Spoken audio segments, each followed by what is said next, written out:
With under 4 minutes to play in half number one, Marist could not have asked for a better start with their team depleted. They're without Jason Schofield, Tariq Watson, and Elijah Lewis.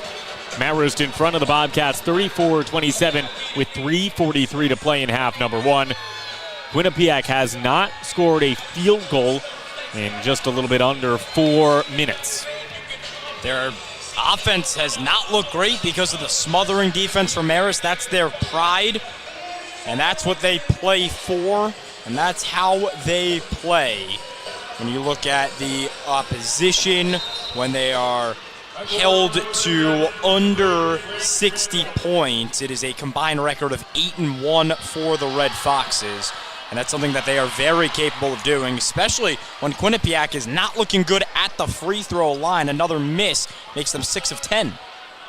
At the line, Grant Randall shooting 72% from the stripe. It was Jaden Collins-Roberts who negotiated and lost with Brandon Hall to challenge that call. 2 points at the line for Quinnipiac. 34-28, 3:43 to play. Marist bringing it up left to right. At the logo, it's Collins-Roberts, the ball handler, harassed by Ty Turnage. Finding Rajon Blackwell, cutting, slips past Amari Monroe on the far side to underneath the basket. JCR to 4. Rajon Blackwell brought his scissors, cutting up the defense behind the back pass from Parby Kabamba. 36-28, Quinnipiac, left to right. Monroe trying to work on the freshman Parker, can't get it to go. Good defense by Miles Parker. Parker and Blackwell. Blackwell gets the defensive board out in transition. Blackwell, near side corner. Collins-Roberts down in the paint, finds Kabamba. Kabamba looked like there was a lot of contact, but gets it to go. John Dunn incensed. 38-28. Marist up by 10, 2:52 to play. John Dunn incensed. Come on, is the sky blue? 10-point game, 8 fouls for Marist, 6 for Quinnipiac. Single bonus for the Foxes and double bonus for Marist. Make it Quinnipiac. A foul on the floor as Quinnipiac was trying to set up their offense. The fans and John Dunn still questioning how there was no foul called on the Parby Kabamba good layup. It was assisted by Rajon Blackwell finding Parby down low, but it started with Jaden Collins-Roberts in the near corner, getting it to Kabamba down low. And looking at it on the in-house monitor, clear contact against Kabamba. But the foul on the Quinnipiac offensive drive allowed Amari Monroe to get a 1-and-1. Misses the first, but tap back out, corralled by Turnage. Great tap out. 17 seconds to shoot, far side corner, driving is McKnight, but he traveled. Good defense, staying with him. Contact, no. Parby, good defense. Parby Kabamba honing in on the defensive front, forcing the travel. Foxes up by 10, 2:30 to go, left to right. Jaden Collins-Roberts brings it up at the logo with 23 seconds to shoot. Trying to find the open man. Finds Menard, who gets loose on the near side wing, brings it top key. Step back, far side wing. Menard can't get it to go. Strong. Miles Parker can't get the offensive board to go. Third chance, Parker underneath the rim, out-battling everyone as Miles Parker makes it a 12-point game. 2:01 to play in the first half.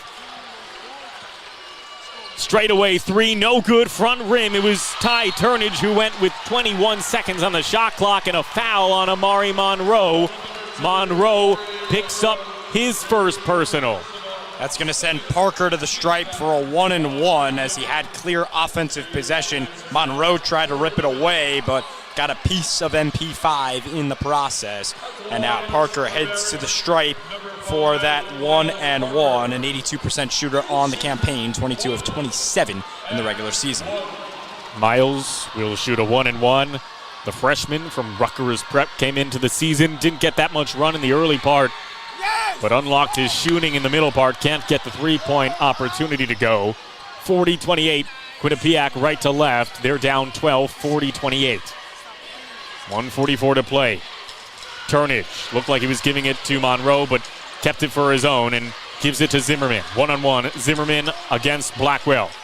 Near side offloads to Turnage. Back to Zimmerman. Top of the key, taken away by Blackwell. Going to the ground. A scrum for it. It's Blackwell and Zimmerman on the ground.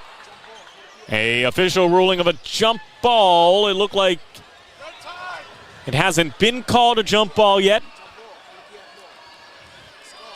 Gives it at the free throw line to Zimmerman. Far side wing three, it's good for Ty Turnage. It's a single-digit point comeback in the making. Wide open look for 4. You can't do that to a guy who's shooting better from deep than he is on the floor. 1:12 to play. Sultan checks back in. A look at that highlight reel play from Sean Mullen behind the back, beating the Air Force defense. And that was in stride, too. One motion for Sean Mullen. One motion for Sean Mullen and one more in the goal category. Sean Mullen has been everywhere in this one. That's a lot of goals on the day for him, as that might be his 3rd. Josh Smith, the face-off specialist, trying to win Marist another clear face-off, and does so there.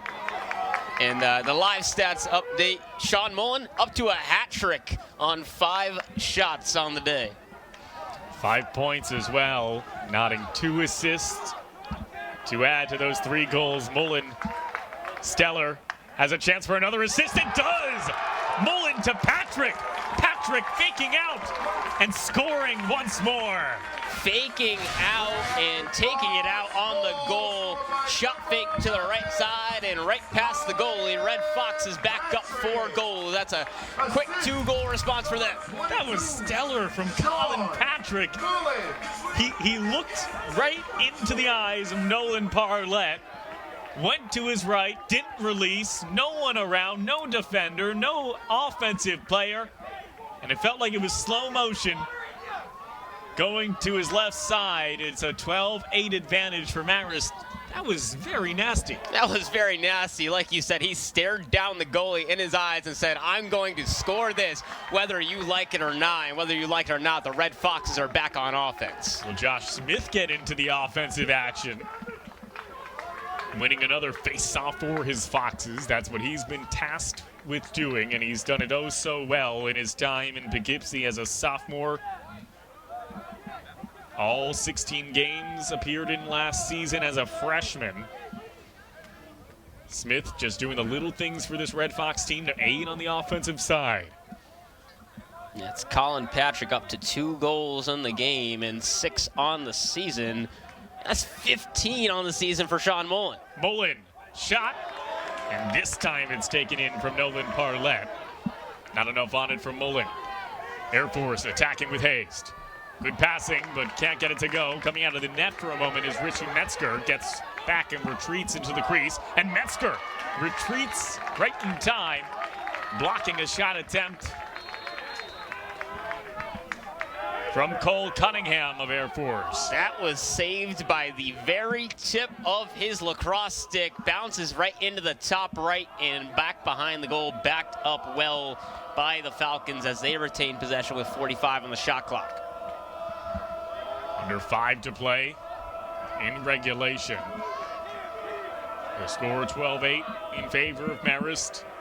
Seen it, this is the 3rd time now down the line where Marist has responded to a Falcon potential comeback. Right down Broadway, a nice assist. Driggs leading his man, but can't get it to go up wide. Shot clock stays 22, wasn't on goal. Driggs from his position. Attacks with ease, and that was Driggs who just lowered his man, getting to the goal. Caitlin Driggs trying to come back against the Foxes. Woo! Kaylin Driggs swim move over the defender's head and over the head of Metzger straight into the goal. What a shot from Driggs. That's a hat trick. 3 goals on the day for Caitlin Driggs. You mentioned that swim move. He did it without making contact on any part of the body. 2 Marist defenders gliding in with Driggs, and the swim move, though we're outside, still works as the weather warms up and the ice begins to melt. You could probably use that in a few days when there's going to be some puddles on the field here. When the weather becomes warm, the sunlight beaming like it is today, with all that ice and snow on the far side, that swim move used to perfection. Yeah, they are swimming around all over Tenny Stadium. That's the third, fourth, or fifth swim move I've seen from the Red Foxes today, the Falcons have got it going late here in the fourth. 3:55 to play, 45 on the shot clock. It's Driggs from his position. One-on-one with Dylan Rocchio. One-on-one, one-on-one. Shot falling down, no good. Driggs, good defense from Dylan Rocchio. Good defense from Dylan Rocchio. Tries to spin out of that one, loses it, caused turnover from the Falcons right in front of the goal. And on that play, it did look like possession changed, but the shot clock never went back to the full. 3:22 Air Force. Fresh shot clock. Passing has been accurate for the Falcons in the last second half, right until that moment. Who will get to it first? They'll say a push-off from Josh Arneson. We'll give it back to Air Force with 60 seconds on a fresh shot clock. Let's send it over to William Rosen. He's got the winning head coach. Yeah, thanks, Dean, here with Coach Dunn. Coach, congratulations on your first home victory. Yeah, thank you. A really well-rounded effort, 5 players in double figures. What was working for your offense today? Yeah, I thought for the most part we sprayed the ball around. We played really selflessly. I think we're doing a good job getting out in transition. Our spacing's been good in transition, and we've been moving the ball. And, we just need that to continue. Been moving the ball very effectively, 46% from distance. What'd you like from those great looks from 3 ball? Yeah, the right guys got them, and we were looking for guys. So, listen, it doesn't matter how many, threes that you take if they're good ones, right? But we wanted to make sure that we got the ball into the paint. I mean, clearly we were a little more athletic and had size on these guys. Although they're super well coached, they got an unbelievable backcourt. Their wings are really good, man. They're going to be really, really good in their league. We just wanted to make sure that we didn't settle and we got into the paint. A really feel-good win against, you say, the crosstown team. What do you like from that team, and what are you going to take forward from your victory today? Yeah, no, listen, they're really good, man. We knew we were going to have our hands full with those guards. That's all I kept telling them. And then we knew that their wings were really scrappy. And then they got a new big guy this year. Very friendly with Ryan. Boz worked for Ryan, and he's been asking us to play. And I thought it was a great local game. I really did. It was good for them, and good for us to get out and compete against the local, schools. So, Coach, congrats. We'll see you back 5 more here in Poughkeepsie. Thank you. Coach John Dunn, his post-game thoughts. We're now joined by Justin Menard. Justin and gang, wait, hold on. I think we're going to count it down, okay? You're new here. This is what they do. 3, 2, 1. The dogs are barking. Justin, a career day, 16 points, career high, 4 threes, career high. How are you so effective in getting to your spot today? Yeah, just trusting in the game plan, running in transition, and trying to space out in the half court. We've been working on just slowing me down since I've gotten here and just playing smart, so it's worked out well. You're playing smart. Another stat stuffer today, 4 rebounds, 5 assists. What do you like about doing the little things for this team? Yeah, I mean, they just installing the enemy to play off too and to continue to slow down. I had a couple plays where I jumped to passes, so just got to keep getting better with that and trusting in coaching the coach's game plan. 3 games, wearing this Marist jersey. How does it feel to be a Red Fox? Oh, it feels awesome, man. Go Red Foxes, let's go. The newest Red Fox, Justin Menard, 16 points, a career high. As we send it to you, guys, to close it out. William, good job on orchestrating that chorus there at the end.